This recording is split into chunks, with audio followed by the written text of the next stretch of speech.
ሰላም ጤና ይስጥልን ውድና ክብራት ቤተሰቦች እንዴት አላችሁ እንዴት ቆያችሁ እንግዲህ በሰሞኑ የተደመጠ ያሉ ትንታኔዎችን የምናቀርብበት መረጃችን ነው ከስውሯ ማርያም ጋር የተገናኙ በርካታ ጉዳዮች ማህበራዊ ሚዲያውን አጥለቅልቀውታል እንግዲህ በጣም ብዙ አነጋጋሪ ጉዳዮች ተነስተዋል አንዲት ሴት በስውሯ ማርያም ላይ የተገኘች አንዲት ሴት የሷ ጉዳይ እጅግ አነጋጋሪ ሆኗል አጸደ ማርያም ትባላለች ይቺ ሴት ቤተክርስቲያንን ለማፍረስ አቅዳ የተነሳች ናት ሲሉ ነው በርካቶች እየተናገሩ የሚገኙት ስውሯ ማርያምና እቺ ሴት ምንድነው ያገናኛቸው በተለይ የሀገር ስብከቱ ሊቀ ጳጳስ የሆኑት ብፁዕ አቡነ ቀሌምንጦስም ተያያዥነት እንዳላቸው አንዳንድ መረጃዎቻችን ያመላከቱ ነው በተለይ እስከ መታሰር ደርሳ ነበር ጳጳሱም ተገኝተው እስከ ማስፈታት ለመሞከር እንደሄዱ እስር ቤት ድረስ የተገኙ ፎቶዎች ወጥተዋል ፈላጭ ቆራጭ የሆነች ይቺ ሴት ምንድነው በዚህ ደረጃ ይሄ ሁሉ ነገር እንዲሆን ያደረጋለው የሚለው የበርካቶች ሐሳብ የበርካቶች ጉዳይ የበርካቶች ንግግር ሆኗል እኛ መረጃችንን ሰፋ አድርገን በዚያ ርዕስ ላይ ይዘናል እንግዲህ በቀጥታ እሱን አስደምጣቸዋለሁ የተለያዩ ቪዲዮዎችን ይያለው ስውሯ ማርያም ምንድነው የተፈጠረው ስውሯ ማርያም ገዳም በዚህ ሰዓት በሶሻል ሚዲያ ላይ እንግዲህ እጅጉኑ መነጋገሪያ ሆኗል እንደሚታወቀው ስውሯ ማርያም ገዳም እንግዲህ በአሁኑ ሰዓት በርካታ ምዕመናን ወደ ገዳሙ እየሄዱ የተለያዩ ፈውስና ተአምራቶች እየተደረጉላቸው ምስክርነት የሚሰጡበት በአሁኑ ሰዓት እጅጉኑ ታዋቂ የሆነ ገዳም ነው መነጋገሪያ የሆነበትም ጉዳይ እንግዲህ እቺ ከላይ የምትመለከቷት ማስተዋል ወይንም አጸደ ማርያም የምትባል ግለሰብ ካሁን በፊት በርካታ ቅሬታዎች እየቀረበባት የነበረ ሲሆን ከነዚህም ውስጥ እንግዲህ ገዳሙን የምታስተዳድረው እሷ ነች እንዲሁም ከአዲስ አበባ ብቸኛ ጉዞ የምታዘጋጀው እሷ ብቻ ነች ያለሷ ፍቃድ አንድም መኪና ወደ ገዳሙ አይገባም እንዲሁም በስውሯ ማርያም ስም እንግዲህ በተለያዩ ሶሻል ሚዲያዎች ላይ አካውንቶችን ከፍታ አጠቃላይ የሶሻል ሚዲያ አካውንቶችን የምታስተዳድረው እሷ ነች በመባል እንግዲህ ከፍተኛ የሆነ ቅሬታ ሲነሳባትም ነበረ እና ምቺ በብዙ ነገር ስትታማ የነበረው አጸደ ማርያም የተባለችው ግለሰብ በርካታ ገንዘብ በጥሬ ይዛ ስትንቀሳቀስ ተይዛ እንግዲህ በሸገር ሲቲ ጣፎ ፖሊስ ጣቢያ ታስራ እንደሚገኝ ተሰምቷል በዚህ ምክንያት እንግዲህ የስውሯ ማርያምና የዚህ ግለሰብ ጉዳይ እንግዲህ በአሁኑ ሰዓት በሶሻል ሚዲያ ላይ በርካቶች እየተነጋገሩበትና የተለያየ አይነት ሐሳቦችን እየሰጡበት ይገኛሉ ስለዚህ ጉዳይ እናንተስ ምን ሐሳብ አላችሁ ሐሳባችሁን ኮሜንት ላይ ጻፉልን ፎሎ ማድረግ እንዳይረሳ አዲስ አበባ ፖሊስ ከሰሰ ማጣራት ተደርጎባት ነበር አሁን ደግሞ ከ3 ቀን በፊት በኦሮሚያ ሸገር ሲቲ እነሱ ጋር በቁጥጥር ስር ዋለች ማለት ነው የአዲስ አበባ ፖሊስ ስትመሰርቱ ምን አላችሁ መረጃ ነበር ያለን በሰዓቱ አንዳንድ ልጆች ፈርተው ነበር ማለት ሁሌም ማስፈራሪያ ሲደረግ በቤተሰቦቻቸው ዛቻ ምናምን ሲደረግባቸው አንዳንድ ልጆች ፈርተው ነበር ነው ለምሳሌ ዛቻዎቹ ምንድናቸው እንገላችኋለን ቤተሰቦቻችሁን እንገላለን አረፋችሁ ቁጭ በሉ እናት አባታችሁን እናጠፋለን ገንዘብ አለን ምናምን የሚሉ ለአንዳንዶቹ ደግሞ ገንዘብ በመስጠት ከ100 እስከ 500 ሺህ ብር ድረስ በመስጠት አፋቸውን እንዲዘጉ የተደረጉ ልጆች ነበሩ በመሃል መዳከም መጣ እንደ አዲስ ማለት ነው ሁሉም ሰው ለህይወቱ መፍራት ሲጀምር አዲስ አበባ ፖሊስ ጉዳዩ ትንሽ ቀዝቀዝ አለ እነሱ ማጣራት ያደረጉ ስለነበር በመሃል ጋፕ ተፈጠረ ማለት ነው አሁን ደግሞ ድጋሚ ሶሻል ሚዲያም ላይ ኬዙ ተጀመረ ከዛ እኛም ያን የነበሩ ማስረጃዎችና መረጃዎች እጃችን ላይ ስለነበሩ አሁን ሶሻል ሚዲያውን ከጀመሩት ከነስንቴ ጋር በህብረት መሰራት ተጀመረ ማለት ነው የሸገር ሲቲ ጣፎ ሚሽን ጋር ያለው ፖሊስ ጣቢያ ይሄን ነገር ተቀበለን ተረከበን እንደ አዲስ ክስዛ ተመሰረተ የማርያም ቀን እሷ ተያዘች ማለት ነው እንዲሁም ደግሞ የጉዞን የገዳሙን ስልክ ቁጥር ሳይቀር እዚህ ጋር ምስክርነቶች ላይ ገብታችሁ ማየት ትችላላችሁ ወላዲት አምላክ ራሷ እኔ ስውሯ ማርያም ገዳም ነኝ ይህ የገዳሙ ጉዞ ነው ስልክ ቁጥር ሳይቀር አውደ ምሕረት ላይ ሲመሰከር ሰምታችኋል ስለ ፔጁ ሳይቀር ድንግል ማርያም በራያ ሳይታቸው ብዙ ህዝብ መጥቶ የዳነበት የመሰከረበት ነው ዛሬም ይህ ያጋንንት ፈተና ነው ዛሬም ይሄንን እናልፈዋለን ነገር ግን ዛሬም እንድንሰጥ የተገደድንበት ምክንያት በዚህ ያጋንንት ፈተና ተታሎ ወደ ኋላ ከመዳን ሰው እንዳይቀር ነው ዛሬም እናታችን ታድናለች ዛሬም ገዳሟ ለምእመኑ ክፍት ነው በማምላክ ኑ ዳኑ ምክንያቱም እመቤታችን እዚህ ገዳም ብዙ ታሪክን ስትሰራ አይተናል ከ21 ያ ልጅ አንደበቱ ከተፈታ ቀን ጀምሮ ብዙ ፈተናዎች ያጋጠሙን ይገኛሉ ጠላት ዲያብሎስ ብዙን ዛቻውን ብዙን ነገር ያረገብን ይገኛል እናንተ ያን ወደ ኋላ በመጣል እመቤታችንን አምናችሁ ገዳሙ ላይ ኑ አሁንም ድህነቱ አለ ዛሬም ብዙ ነገር አለና ማምላክ ከናንተ ጋር ትሁን እኛንም በጸሎት አግዙን ጸሎት ያስፈልገናል ምክንያቱም የብዙ ሰው ጸሎት ያስፈልገናል። ዛሬም ቆመን እንድናገለግል ነገም እንድንጠነክርና እመቤቴ ማርያም እንግዲህ ለሁላችሁም ደርሳ ደግሞ ለምስክርነት ታብቃችሁ። ዲያቆን ደረጀ ይባላለሁ። የስውሯ ማርያም አገልጋይ ነኝ። እንግዲህ እግዚአብሔር በወደደና በፈቀደ እስከዚህ ሰዓት ደርሰናል። እያንዳንዱን ነገር ስንሰራ፣ እያንዳንዱን ነገር ስናገለግል ሁሉም ነገር እያንዳንዱ ፈተና አለው። እግዚአብሔር በፈቀደ እዚህ ደርሰናል። ነገር ግን ማንም እዚህ ራሱን ሊያሳይ ሳይሆን ቅቤ እምነቷ በኩንታል ከመርካቶና ከጫጫ ነው የሚገባው። እመቤቴ በስመ አብ ወልድ መንፈስ ቅዱስ ብሎ የሚባርከው ካህን የለም። ቀጥታ ቢሮ ነው የሚገባው። ከዛ ቢሮ ውስጥ ይገባል። ይሄ ያለ ጎረምሳ ተወኝ እንደው በአካውንት የሚገባው የጉዞውን ምንም ይብሉ ያው ደምረ ገንዘብ ይበላል። ሽባ አድርገን እናስቀምጥሻለን አቅም አለን አለችኝ። ቤተክርስቲያን ድፍት ቢል ምእመናን ድፍት ቢል ጉዳዩ አይደለም። ዋና አስተዳዳሪውም አሁን በገንዘብ ስለዞሩ ስለ ምእመናን ጉዳያቸው አይደለም። እሳቸው ስልካቸውን ይዘው ዙሪያው አንተ ኪዳን ታምረ ማርያም እኮ እንዲነበብ አይፈልጉ። አይነበብም። ታምናለህ? ስውሯ ማርያም ስለ 666 ይሰበካል እንዴ? እናንተ እነማን ናችሁ ማለት ጀመሩ። ያኔ ነው ግብ ግብ በደንብ የተፈጠረው። እግዚአብሔር ይመስገን ሽልማቴ ለኔ እሷ ናት። 8 ወር ታስራለች ከኔ ጋር ተፈቅዶላት ገብታ 8 ወር ስትመጣ ጫማ የሚባል ማውለቅ አትፈልግም። አውደ ምሕረት ላይ ቃል ኪዳኗ ደግሞ ካልሲ አርጋ አገባም። እሷ ጫማውን አርጋ በድፍረት ነው። 8 ወር ታስረሽ መውጣትሽ አሁንም ደግሞ ጉዳዩ በህግ እየተጣራና እየታየ መሆኑ ለአንቺ ነፃነት ሊሰማሽ ይገባል። ክርስቶስ ደግሞ አንቺን ነፃ ያወጣሻል። እግዚአብሔር ይመስገን። መብራን ትላንትም ማሳልፍ አልሰጠችኝ። ቤትሽን ታጠሪዋለሽ ሁልጊዜ አንቺ ወጥቼ መናገር የጀመርኩት ዱላው ሲበዛብኝ። የስውሯ ማርያም እምነት ቅቤ ነው፣ በጾም ሰዓት መጠቀም እንችላለን ወይ የሚል ጥያቄ ደርሶኛል። ውድ ልዑል እግዚአብሔር ልጆች በዚህ ዙሪያ መልስ ይዤ መጥቻለሁ። አስቀድማችሁ ሸር ኮፒ ሊንክ አድርጉ። 10 ጊዜ ኮፒ ሊንክ በማድረግ ላልሰማ አሰሙልኝ፣ ላልደረሰውም ደግሞ አዳርሱልኝ ማለት ነው። የእግዚአብሔር ቸርነት ከሁላችን ጋር ይሁን። ቀጥታ ወደ መልሱ። እንግዲህ የስውሯ ማርያም እምነት ቅቤ ነው፣ በጾም ሰዓት መጠቀም እንችላለን ወይ የሚል ጥያቄ ነው የደረሰኝ።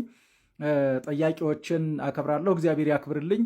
በጾም ሰዓት ቅቤ መቀባት ክልክል ነው። በቤተ ክርስቲያኒቷ ስርዓት ፍትሐ ነገሥት አንቀጽ 15 በጾም ሰዓት ቅቤ መቀባት ክልክል ነው ሲጀመር። ከዛ በመቀጠል ደግሞ የቅቤና የማር እምነት የለም። ጌታችን ኢየሱስ ክርስቶስ እንኳን የተጠመቀው በውሃ ነው። ለምን ከተባለም ውሃ ለሁሉም ሰው ርኩብ ስለሆነ ለሁሉም ስለሚገኝ ሁሉም ሰው ድሃውም ሀብታሙም ስለሚያገኘው በውሃ ነው የተጠመቀው ማለት ነው። የዘንድሮቹ ጮሌና ጩልሌ አጥማቂዎችና የአብያተ ክርስቲያናት አስተዳዳሪዎች በገንዘብ የሰከሩ ጩልሌዎች የማያመጡብን ጣጣ የለም። ይሄ በገንዘብ መስከር ነው። በአካባቢው ያሉ ሰዎች ማር ያለበት አካባቢ ሲሆን ቀዳማያት የሚባል አለ። አስቀድሞ ከሚቆረጠው ማር አንዳንድ ቅል ይዘው ይመጣሉ። ይሄ ጊዮርጊስ ማር፣ ይሄ አርሴማ ማር፣ ይሄ ማርያም ማር እያሉ ህዝቡን ሲያደናግሩና ሲያጭበረብሩ ይውላሉ ማለት ነው። ከዛ በመቀጠል ደግሞ ሌላው አስቸጋሪው ነገር ደግሞ በአካባቢው ደግሞ አሁንም ደግሞ ሳር ያለበትና ላም ያለበት አካባቢ ከሆነ ህዝቡ ማሩን ይዞ ይመጣል። ያንን እምነት ነው ብለው ይቸበችባሉ ማለት ነው። የማር እምነት የወተት እምነት የሚባል ነገር የለም። እምነት ምንድን ነው ታዲያ ከተባለ ማዕጠንተ ወርቁ ውስጥ የዕጣኑ እራሪ ወደ አመድነት የተቀየረው እሱን ነው ወስደው ከዱሮ አባቶቻችን ጀምረው በትንሽ በትንሽ ለታመሙ ሰዎች እየተሰጠ በውሃ በጥብጠው ሊጠጡት ይችላሉ። ፊታቸው ላይ ሊተባበሱት ይችላሉ። እሱ ነው እንጂ እምነት የሚባለው። አንዳንድ ቦታ ላይ የበሶ ጭብጦ እምነት ነው ብለው የሚሰጡ ሰዎች አሉ። እንዴ ኧረ እናንተ በገንዘብ የሰከራችሁ ሰዎች ጥግ ያዙ። ለምን ስርዓት አትይዙ? ቤተ ክርስቲያኒቷን ግራ አታጋቧ ተባካችሁ ባካችሁ። አንዳንድ ቦታ ላይ ደግሞ የሆነ የዛፍ ሽበት እሱ እምነት ነው ብለው የሚሰጡ ሰዎች አሉ። ምንድን ነው ጉዳዩ? እስኪ ወደ ቀልባችን እንመለስ፣ ወደ ልባችን እንመለስ እንጂ ቤተ ክርስቲያኒቷን ተባብሮ ማፍረስ ወይስ ተባብሮ ማነጽ ምንድን ነው የተያዘው? ስለዚህ የቅቤ እምነት የለም ነው የመጀመሪያው ነገር። የቅቤ እምነት የለም ነው። ይሄ አሁን ሰዎች የሚሉኝ ነገር ስውሯ ማርያም የምትባል ቦታ ነው የቅቤ እምነት ያለው። እኔ ስውሯ ማርያም ጎንደር ትሁን ሸዋ ትሁን ወሎ ትሁን ጎጃም ትግራይ ትሁን ኦሮሚያ ወይም ደግሞ ጉራጌ ክልል ትሁን እኔ የማውቀው ነገር የለኝም። የት እንደሆነች ራሱ እስካሁን መረጃውም የለኝም። ነገር ግን ድርጊቱ እጅግ በጣም አስቀያሚ ድርጊት ነው። አንዳንዶቹ አጥማቂዎች ሎሚ እምነት ነው ብለው 50 ብር ሎሚ ይሸጣሉ። ሌሎቹ አጥማቂዎች ደግሞ ቅባ ቅዱስ እምነት ነው ብለው ደግሞ ቅባ ቅዱስ ይቸበችባሉ። ሌሎቹ አጥማቂዎች ደግሞ መቁጠሪያ አጋንንት ያስወጣል ብለው መቁጠሪያ ይቸበችባሉ። ቤተ ክርስቲያኒቷን እንደው ስርዓት የሚያስይዝ ሰው የለም? ቅዱስ ሲኖዶስ ምን ነው ስርዓት አስይዙልን እንጂ ስርዓት የያዙ እንጂ እንዴት ነው ስርዓት አስይዙልን አባቶቻችን። በየቦታው ያሉ አውደልዳዮችን ዝም ብላችሁ ታያላችሁ። እውነት ነው የእናንተን ስም ሲያጣፉ ሲሳደቡ ነው የሚሉት፣ እውነት ነው አባቶቻችን። ግን ዝም ብላችሁ እስከዚህ ድረስ ማየት የለባችሁም። እያንዳንዱ እየተነሳ በቤተ ክርስቲያኒቷ ላይ የራሱን ሕግ እስኪያወጣ ድረስ ምንድን ነው ዝምታው? ዝምታው ምንድን ነው? ቤተ ክርስቲያኒቷ ምዕመኑ እየተጎዳ ነው ያለው። ስለዚህ በጾም ቅቤ አትበላም የተባለ ሰው እምነት ነው ተብሎ ተሰጠው፣ ያንን በጥብጦ ሊጠጣ ነው ማለት ነው እንግዲህ በእሳት አቅልጦ። በጾም ቅቤ አትቀባም የተባለ ሰው እምነት ነው ተብሎ ተሰጥቶታል፣ አናቱ ላይ አስቀምጦ በቃ ሲዞር ሊውል ነው ማለት ነውና እንዲህ አይነት ድርጊት፣ እንዲህ አይነት ስርዓት፣ እንዲህ አይነት ማጭበርበር፣ እንዲህ አይነት አደገኛ አካሄድ ለቤተ ክርስቲያኒቷ መርዛማ ስለሆነ ይሄ ባጭሩ መቆም አለበት። ቅቤው በድራሾትነት ወይም ደግሞ በቀዳማያትነት ከመጣ ቀድሞ የደረሰ ተብሎ የመጀመሪያውን ግፊት ሰዎቹ ሰብስበው ካመጡት ቅቤው በቤተ ክርስቲያኒቷ ሱቅ ላይ ወይም ደግሞ ለነጋዴዎች እንደው ቤተ ክርስቲያን የገባም አይሸጥም ነበር። ዘንድሮ እንደው ዘመኑ የተበላሸ ስለሆነ ነው እንጂ አቡነ ዘበሰማያት የደረሰበት ቤተ ክርስቲያን የገባ የትኛውም ስለት የትኛውም መባ ለካህናት እንጂ ወጥቶ አይሸጥም ነው የሚለው ፍትሐ ነገሥቱ። አይሸጥም። ያ ነገር የገባበት ቤት ራሱ ችግር፣ መከራ፣ ስቃይ ነው የሚገባበት። ምክንያቱም የቤተ ክርስቲያን ሀብት ወደ ውጭ ወጥቶ አይሸጥም፣ ለቤተ ክርስቲያን ብቻ ነው የሚሆነው እና ስለዚህ ይሄ እንደው ይሁን እንኳን ከተባለ የቤተ ክርስቲያኒቷ ሱቅ በቅቤነቱ ነው እንጂ መሸጥ ያለበት በእምነትነት መቸብቸብ የለበትም። በእምነት በነፃ እንኳን ቢሰጥ ቅቤ እምነት ነው ብሎ በነፃ መስጠት ይሄ ነውር ነው። ስለዚህ አይሆንም። የልዑል እግዚአብሔር ቸርነት ከሁላችን ጋር ይሁን። ላልሰማ አሰሙልኝ፣ ላልደረሰው አድረሱልኝ። ማስፈራሪያ ነበር የመጣው እኔ ጋር። ቃል ኪዳን አርፈሽ ተቀመጭ፣ እንተዋወቃለን፣ በህግ ነው ከአንቺ ጋር ጉዳይ ነው የምጨርሰው የሚል ማስፈራሪያ ነበር እኔ ጋር መጀመሪያ የመጣው ከራሷ አንደበት ማለት ነው። እሷ እንደዛ ባለችኝ ሰዓት የራሴ ጓደኞቼ እንዲሁም ደግሞ በቅርብ የነበረው ደብር ሰንበት ተማሪዎች ሄደው ነበርና ተደብድበው ገንዘብ ከፍለው እንዲሁም ደግሞ ያለ ፍቃዳቸው ከአካውንታቸው ገንዘብ ትራንስፈር ተደርጎ ለአንድ ግለሰብ ነበር የተመለሱት። ገንዘብ ትራንስፈር የተደረገው ለማን ነው? ለአንድ ግለሰብ፣ ካሳሁን ለሚባል ግለሰብ። ለቤተክርስቲያኑ አይደለም? አይደለም፣ ግን ለቤተክርስቲያኑ ተብሎ ነው የተወሰደው። እኛ ነገሮች ተላኩልኝ ወዲያውኑ። እኛም ሶሻል ሚዲያ ላይ እንቅስቃሴም ስለነበረ ወዲያው እኛም የሶሻል ሚዲያውን እንቅስቃሴ ጀመረን። ከዛን ደግሞ የተለያዩ ማስፈራሪዎች ቤቴ ድረስ መምጣት፣ እናቴ ጋር መሄድ፣ ስራ ቦታ ላይ መምጣት፣ እንዲሁም በጓደኞቼ የፈለጋችሁትን ያህል ገንዘብ እንከፍላለን ቃል ኪዳን እና አንድ እዮብ የሚባል ወንድም ነበረኝ። እዮብን አሳልፋችሁ ስጡን፣ የምትፈልጉትን ያህል ገንዘብ ልንሰጣችሁ እንችላለን። ቦሳችን ከ50 በላይ ሰራተኛ በስሩ አላት። አስመጪና ላኪ ናት። የተለያዩ ስራ ትሰራለች። አሜሪካን ሀገር የምትኖር ሰው ናት ተብሎ የተለያዩ ማስፈራሪያዎች እኔ ጓደኞቼ ጋር መምጣት ጀመረ ማለት ነውና እኛም እልህ ይዞንም ስለነበር ምን ነው ማስፈራሪያው? ምን አድርጉ ነው ማስፈራሪያው? አርፋችሁ ቁጭ በሉ። በምን ጉዳይ ነው አርፋችሁ? ሶሻል ሚዲያ ላይ ወጣችሁ ስለ ስውሯ እንዳታወሩ፣ ፎቶዋን እንዳትለጥፉ፣ ፎቶዋን እንዳታወጡ፣ አይ የምትሉ ግን ከሆነ በህይወታችሁ ፍረዱ።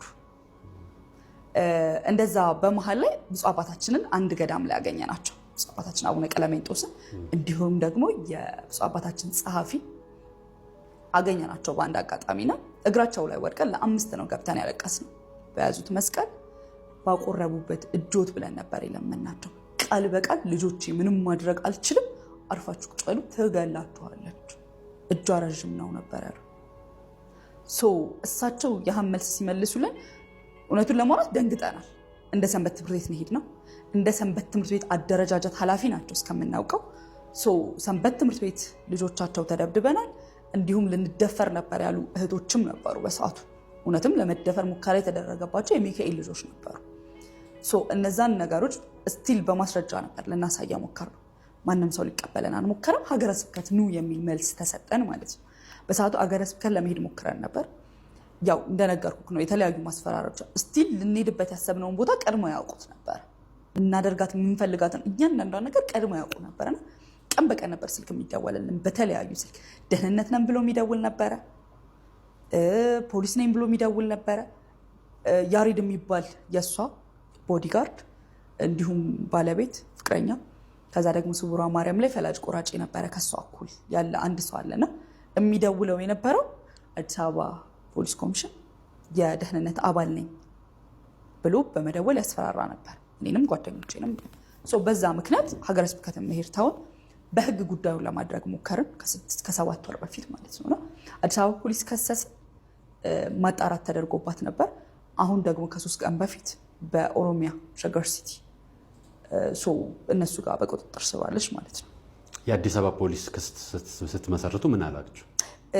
መረጃ ነበር ያለን በሰዓቱ። አንዳንድ ልጆች ፈርተው ነበረ ማለት ሁሌም ማስፈራሪያ ሲደረግ በቤተሰቦቻቸው ዛቻ ምናምን ሲደረግባቸው አንዳንድ ልጆች ፈርተው ነበር ነው። ለምሳሌ ዛቻዎቹ ምንድን ናቸው? እንገላችኋለን፣ ቤተሰቦቻችሁን እንገላለን፣ አርፋችሁ ቁጭ በሉ፣ እናት አባታችሁን እናጠፋለን፣ ገንዘብ አለን ምናምን የሚሉ ለአንዳንዶቹ ደግሞ ገንዘብ በመስጠት ከ100 እስከ 500 ሺህ ብር ድረስ በመስጠት አፋቸውን እንዲዘጉ የተደረጉ ልጆች ነበሩ።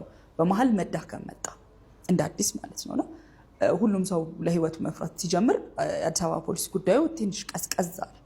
እነሱ ማጣራት እያደረጉ ስለነበር በመሀል ጋፕ ተፈጠረ ማለት ነው። አሁን ደግሞ ድጋሚ ሶሻል ሚዲያም ላይ ኬዙ ተጀመረ። ከዛ እኛም ያን የነበሩ ማስረጃዎችና መረጃዎች እጃችን ላይ ስለነበረ አሁን ሶሻል ሚዲያውን ከጀመሩት ከነስንቴ ጋር በህብረት መሰራት ተጀመረ ማለት ነው። የሸገር ሲቲ ጣፎ ሚሽን ጋር ያለው ፖሊስ ጣቢያ ይሄን ነገር ተቀበለን ተረከበን። እንደ አዲስ ክስ እዛ ተመሰረተ። የማርያም ቀን እሷ ተያዘች ማለት ነው። ግን አሁንም ቢሆን አጥብቄ መናገር እንፈልጋት አንድ ነገር አለች ማለት በተለይ ለሀገረ ስብከቱ ትናንትና እሷን ለማስፈታት ሲሯሯጡ ስለነበረ ማለት ነው። የተለያዩ ሰዎች ቦታው ላይ ሄደው ነበር እንዳልኩ የመንግስት ሰዎች ነን የሚሉ ከአማራ ክልል ከአማራ ፖሊስ ነን የመጣን የሚሉ ከሀገረ ስብከት የመጡ የነበሩ ሰዎች በቦታው ነበሩ። እኛም በቦታው ስለነበረን ማለት ነው። እንዲሁም ደግሞ ቅድም ነገር ይሄ ነበረው ደህንነተኛ የሚል ፍቅረኛዋ እኛ እንዳለን መረጃው ፍቅረኛዋ ሹፌሯ እንዲሁም ቦዲጋርድ የሚመለምልላት የአስኮ ልጅ ባለው ግለሰብ ማለት ነው አሁንም ድረስ ውጪ ነው። ከሷ በላይ እንደውም የምንፈራው እሱ ነው በዚህ ሰዓት። ምክንያቱም ፈላጭ ቆራጯ እሱ ነው። ገንዘብ የትኛውንም ገንዘብ ማንቀሳቀስ ይችላል እሱ። እነሱ ውጪ ነው ያሉት። እኛ ትናንትና እንኳን በቦታው ላይ ስንሆን ብዙ ጥቃት ለማድረግ እየሞከሩ ነበር። እያንዳንዱ እንቅስቃሴያችንን ለመከታተል እየተሞከረ ነበር ምናምን። አሁንም ቢሆን እሷ የምትፈታ ከሆነ እንደሚባለው እናስፈታለን ብለው እንቅስቃሴ እንደጀመሩት የሚቀጥሉ ከሆነ ያው እኛም ነገ ላይ ከማስፈራሪያ አልፎ እንደማይገሉ ምንም አይነት ዋስትና የለንም ማለት ነው። አሁን በቁጥጥር ስር ዋለች። በነገራችን ላይ በእምነት የምንመካው በእግዚአብሔር ብቻ።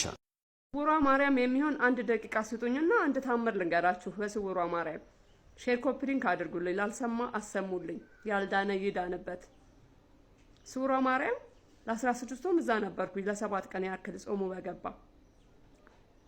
እዛ በነበርኩበት ወቅት ህዝቡ ከመብዛቱ የተነሳ አይደለም የቂጣችን መቀመጫ የእግራችን መቆሚያ አልነበረም። አይደለም አዳራሽ የቤተክርስቲያኑ አዳራሽ ልናገኝ ድንኳን ልናገኝ ተከራይተን የምንቀመጥበት ቦታም አልነበረም። ክብር ለቀራንዮ ንጉስ፣ ክብር ለድንግል ማርያም። እማምላክ ታምሯ ስለበዛ ነው ሰው የበዛ። እሁድ ቀን ነው። እሁድ ቀን ቅዳሴ ያስቀድሰን ጸበል ልንጠመቅ ጸበሉ ቦታ ነን ያለን። ሰልፍ የለም። ሰልፍ የሌለው ህዝቡ በጣም ከመብዛቱ የተነሳ መሰለፍ አይችልም። ህዝቡ አይሰማም። በጣም ብዙ ነው መረጨት ስለሆነ እዛ በቆምንበት ወቅት ልንጠመቅ ልናወልቅ በቆምንበት ወቅት አንድ ተራ አስከባሪ አንድ ሴት ይዞ መጣ። አይኗ እንዲህ የተሸፈነ ነው። ይዟት መጣ። እየመራ ይዟት መጣ። እዚህ ጋር ጠብቂኝ፣ አጠገባችን ነው ያለው፣ እዚህ ጋር ጠብቂኝ። ሰው በጣም ብዙ ስለሆነ ሰው ትንሽ ጋፕ ሲል ትገቢያለሽ ብሎ ትቷት ሄደ። ከሆነ ደቂቃ በኋላ ሴትዮዋ መሬት ላይ ተንከባለለች። እያየናት መሬት ላይ ተንከባለለች። ምንድነው ብለን ተሰበሰብን። ምን ሆንሽ ስንላት አይኔ አየ፣ አይኔ እኮ አያይም፣ አይኔ ግን አየ። ጸበል ውስጥ ገና አልገባሁም። እኔ እኮ አይነ ስውር ነኝ። አይኔ ያየ እንዴት አይኔ ያያል? እዚህ ቦታ ማን እንዳመጣኝ አላቅም። የሆነ ሰው ነው ያመጣኝ። ጸበል ቦታ አስገባኝ ስለው ቆይ በጣም ብዙ ሰው አለ ተመልሼ አስገባሻለሁ ብሎኝ ነው አቁሙኝ ሄደው። አይኔ ግን አሁን አየ፣ አይኔ በራ ብላ በጣም አለቀሰች፣ ተንከባለለች፣ ጮኸች። ክብር ለቀራንዮ ንጉሥ፣ ክብር ለድንግል ማርያም። ጸበል ውስጥ ገና አልገባችም እኮ። እኔ እኮ ልጆቼን ባዶ ቤት ንትቻቸው የመጣሁ ከገጠር ነው የመጣሁት። ልጆቼን ባዶ ቤት ንትቻቸው የመጣሁት እመቤቴ አይን ታበራለች ሲባል ሰምቼ የእሷን አይን ያበራች ስውሯ ማርያም የእኛንም አይነ ልቦናችንን ታብራለን። ስውሩን ሰንሰለት ትፍታለን። ስውሯ ማርያም ስንቶቻችንን በካንሰር በሽታ ተይዘን ወደ ጸበል ከመሄድ ይልቅ ወደ ሕክምና መሄድ መርጠን ህይወታችንን በከንቱ እምናሳልፈው ስንቶቻችንን ወይ ከብራችን ወይ ከነፍሳችን ሳንሆን በከንቱ የምንቀረው። እንሂድ። ከኛ የሚጠበቀው ማመን ብቻ ነው። በካንሰር ተይዘን ብር አይደለም የሚያስፈልገን፣ እምነት ነው የሚያስፈልገን። ሰው አይደለም የሚያስፈልገን፣ እምነት ነው የሚያስፈልገን። እንመን፣ እንሂድ። ስውሯ ማርያም የቀራንዮ ንጉሥ የሚሳነው ነገር የለም። ክብር ለስውሯ ማርያም። ሼር ኮፒ ሊንክ አድርጉልኝ፣ ላልሰማ አሰሙልኝ። በተለይ ካንሰር ላይ የተያዙ ሰዎች ንገሯቸው። ስውሯ ማርያም መፍትሄ ያለ ቁልፉ በሷ ነው። አመሰግናለሁ። ሼር ኮፒ ሊንክ አድርጉልኝ።